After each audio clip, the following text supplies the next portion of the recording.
கோவையில புதுசா திறக்கப்பட்ட நகை கடையில வேலை செஞ்சவரே நகை கடையில இருந்த 50 சவரன் மதிப்பிலான தங்க நாணயங்களை திருடிட்டு போனதா சொல்லப்படக்கூடிய சம்பவம் பெரும் பரபரப்பை ஏற்படுத்தியிருக்கு. தனிப்படை அமைச்சு 2 நாட்கள்ல அந்த நபரை போலீசார் கையும் களவுமா பிடிச்சு கைது செஞ்சிருக்காங்க.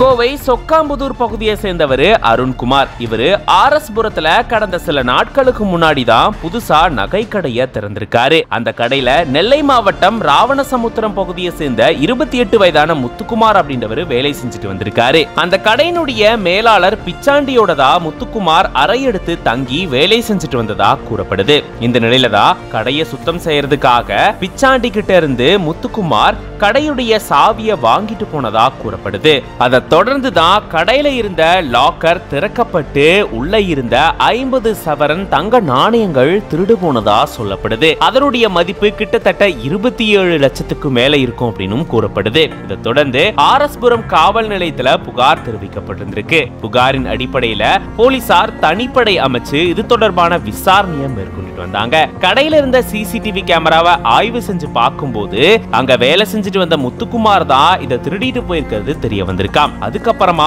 ஒரு வீட்டுல பதுங்கி இருந்த முத்துக்குமார போலீசார் கையும் களவுமா பிடிச்சு அவர்கிட்ட இருந்த 50 பவுன் தங்க நாணயங்களையும் மீட்டிருந்திருக்காங்க. மேலும் அவரை கைது செஞ்சு விசாரணையும் மேற்கொண்டுட்டு வராங்க. திருட்டு சம்பவம் நடந்து 2 நாட்களுக்குள்ளேயே திருடின நபரை போலீசார் கைது செஞ்சிருக்கக்கூடிய நிலையில போலீசாருடைய இந்த துரிதமான செயலுக்கு பாராட்டுக்களை தெரிவிச்சிட்டு வராங்க. இப்படி புதுசா திறக்கப்பட்ட நகை கடையில வேலை செஞ்ச நபரே நகை கடையில இருந்த 50 சவரன் தங்க நாணயங்களை திருடிட்டு போனதா சொல்லப்படக்கூடிய சம்பவம் கோவையில பெரும் பரபரப்பை ஏற்படுத்தியிருக்கு.